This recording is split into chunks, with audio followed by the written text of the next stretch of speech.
Blanche coming to you today. Welcome back to my channel.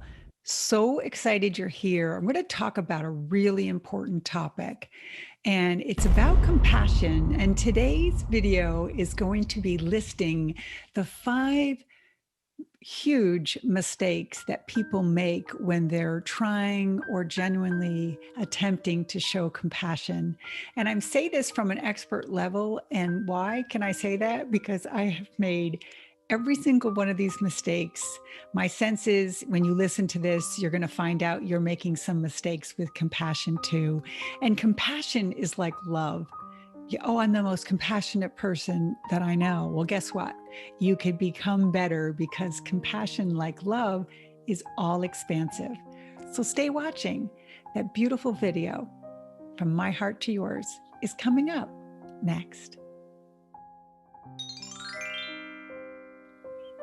Hey, thanks for staying clicked in. We're diving into the beautiful topic of compassion, and this is a pretty important topic, near and dear to my heart. And why? Because I've been in the lesson of compassion for a while, and I've been actually praying for it. I'm sure you've heard this interesting thought about prayers.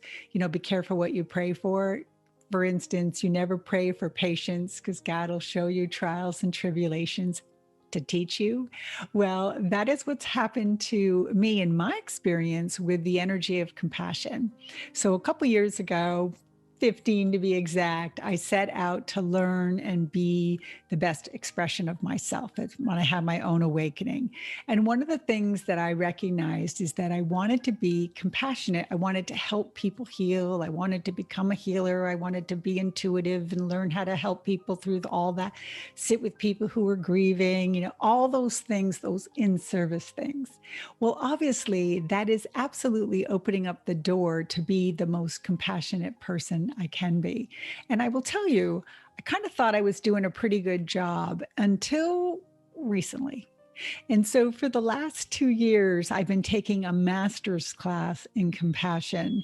And it's been a really good lesson. And I've learned the 5 things that I have identified that I was doing that you might be surprised to find out you're doing. And I'm hoping to heal that for myself, for you, for anyone who's listening, anyone who thinks that they could be better at compassion. And I guess what? I think we can. It's all expansive. There is no end journey to compassion. So before we dive into that, one last piece about that. I asked the question in a lot of my interviews in the last couple of years, what does the world need? And everyone has answered compassion. So let's dive into that right now. Okay. The number one mistake that we make with compassion, I'm going to go 5 to 1, saving the best for last. The number one thing I know we do is we really don't have a clear definition of what compassion is. So let's just start at the core of it. Look it up in the dictionary and let me read you the ridiculous dictionary definition that we have. I'm going to put it up on the screen right now. And I'm also going to rewrite it because guess what? I think it sucks. Are you ready? Let's do this. Compassion, the sympathetic pity or concern for others' suffering and the misfortune of others. I'm going to rewrite the dictionary definition of compassion. I'm going to rewrite it to be this: a genuine concern for those suffering, ourselves included, in a heartfelt, full capacity to show love and kindness, to stand truly with them in love and support. Okay. So sounds like a mouthful, but it's certainly better than the first definition. Do you agree? So here's what I want you to do. Take a second, pause the video if you need to. Can you help me rewrite the dictionary definition of compassion? What is compassion to you? Is this something you're currently working on too? Give me a thumbs up if that's the case. Okay.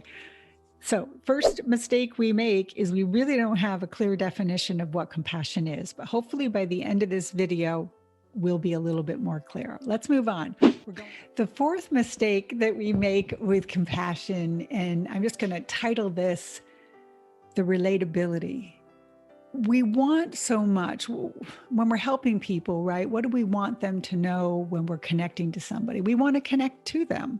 So the first thing we want to do when someone who is in a compassionate or needing compassion is we want to relate to them, because what we're really doing is diluting it for them. So let's give examples.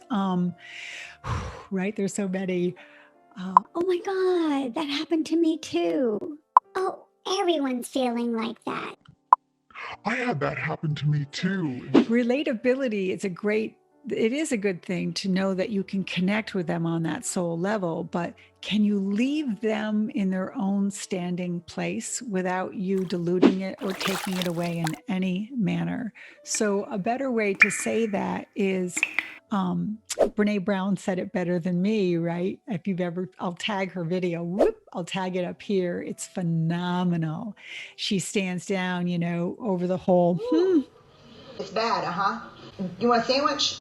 okay, we don't want to offer the ham sandwich in this situations. We really want to meet people where they are. And, in the video, the little character crawls down the ladder and just says, thank you so much for sharing what's going on in your life right now. I don't have a lot to say or offer in this moment, except I don't even know what to say right now. I'm just so glad you told me. pay attention to the relatability. Okay, that's 4. Come on, stay with me. We got 3 more and you're out of here. So the number 3 mistake that we make when showing compassion to somebody is we minimize it. And we try to make it seem less than it actually is when someone is feeling completely overwhelmed. And so we say things like, I'm not sure why this is happening, but I'm sure there's a lesson in it there somewhere. And maybe someday you'll look back and this will be actually a blessing. Minimizing someone's situation is not a compassionate thing to do in any way.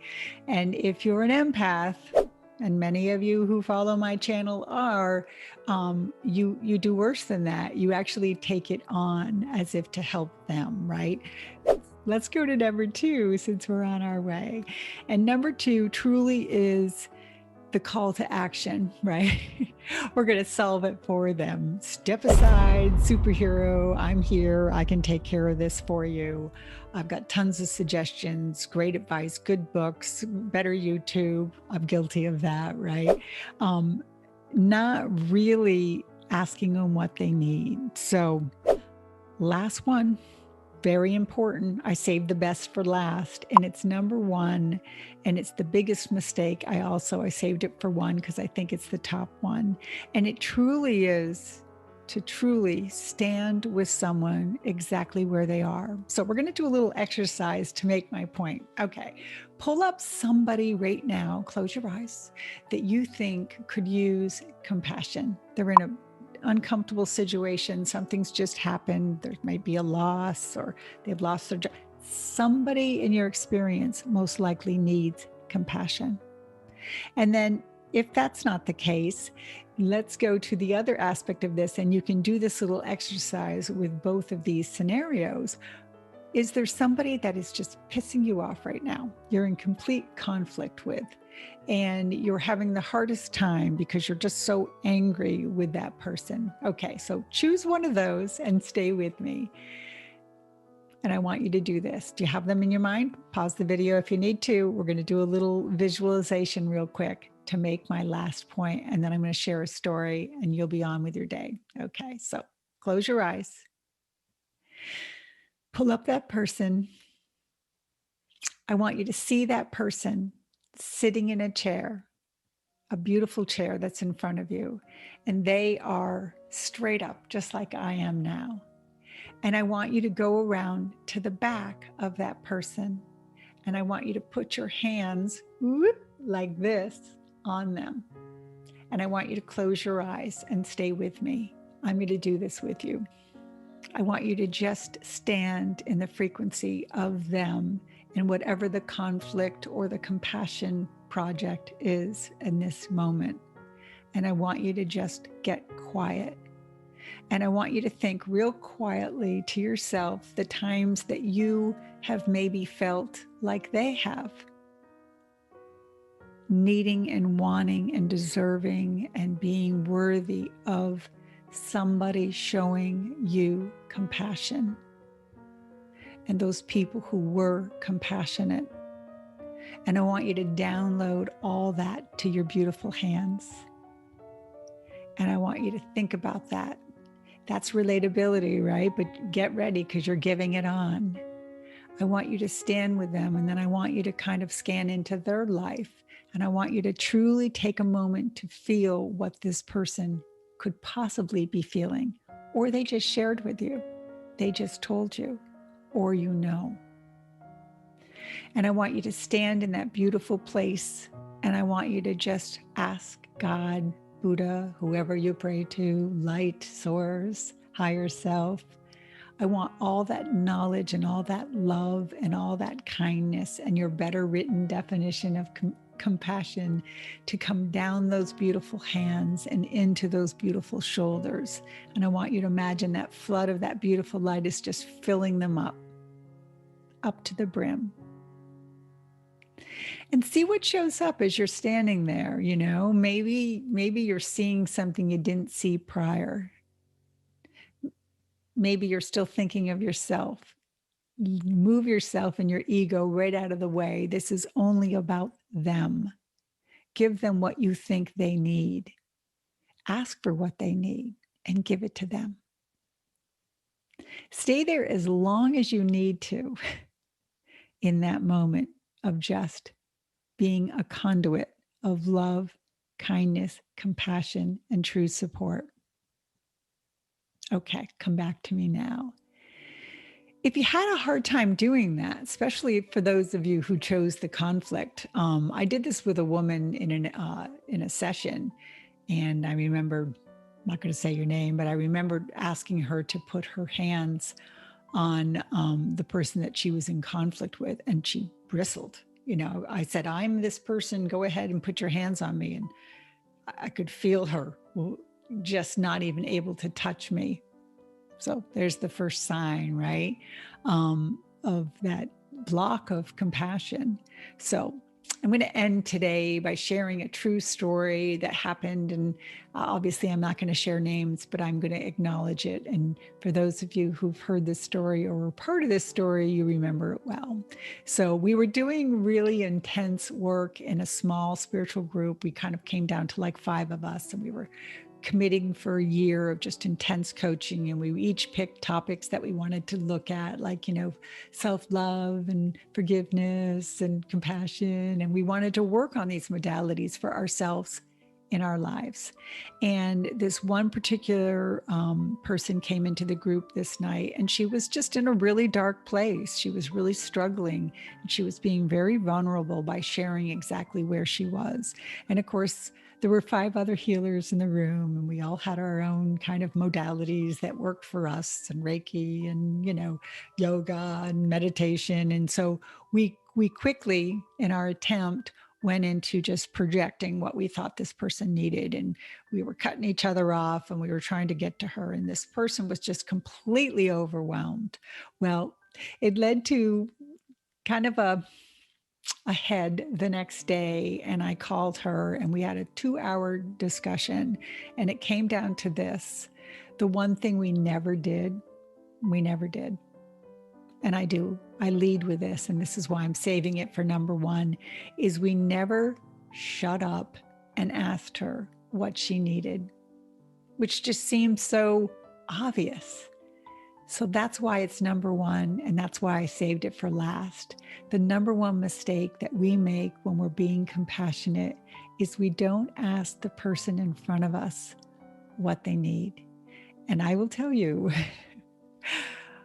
in my struggles with panic and anxiety and all this other stuff that's totally a side effect of my Graves' disease, when people just sit with me and say, "Is there anything that I can do for you right now?" When I hear that from people, and I come back with, "No, this is me, I got it, it's my journey," or "Yes, just listening is all I need right now."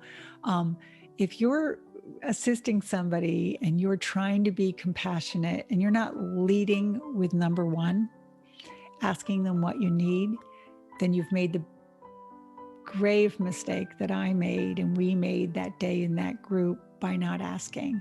And I'm telling you, that lesson has changed and shaped me. And you know who you are. And I always get emotional when I tell that story because we can't fix what we don't know is broken. The world right now needs compassion. Just makes me cry because we just do. And we need to be loved and we need to be supported. And I'm sorry I'm getting emotional, but I do believe that it's something that we can accomplish. So below, have you made mistakes with compassion? Do you have tips that could help other people? Are you in the lesson like I am of trying to broaden and understand compassion to the best capacity? It's a beautiful conversation.